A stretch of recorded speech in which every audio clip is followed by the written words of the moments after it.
ಕಣ್ಣೀರ್ ಹಾಕುವಂಥದ್ದು ಏನಾಯ್ತು? ಅದು ಗುರುಗಳು ತಂದೆ ಮಗನ ಹಾಗೆ ಒಟ್ಟಿಗೆ ಬದುಕದು.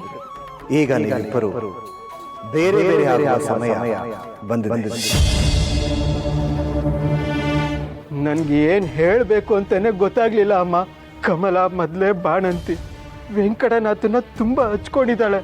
ಈ ವಿಷಯನ ಕೇಳಿ ಎಲ್ಲಿ ಗಾಬರಿ ಆಗ್ತಾಳೋ, ಹತ್ತು ಕರೆದು ಎಲ್ಲಿ ಬಾಣಂತಿ ನಂಜಾಗ್ಬಿಡುತ್ತೋ ಅನ್ನೋ ಭಯದಲ್ಲಿ ಅವಸರದಲ್ಲಿ ಅವಳನ್ನ ತವ್ರ ಮನೆಗೆ ಬಿಟ್ಟು ಬಂದೆ. ಈಗ ಏನು ಮಾಡಬೇಕು ಅಂತಾನೆ ತೋಚ್ತಿಲ್ಲ ಅಮ್ಮ.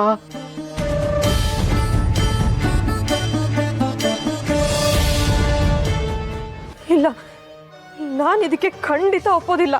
ನನಗೂ ಒಪ್ಪಿಗೆ ಇಲ್ಲ ಅಮ್ಮ. ಎಳೆ ಮಗುನಿಂದ ಅವನನ್ನ ಎತ್ತಿ ಆಡಿಸಿದ್ದೀನಿ.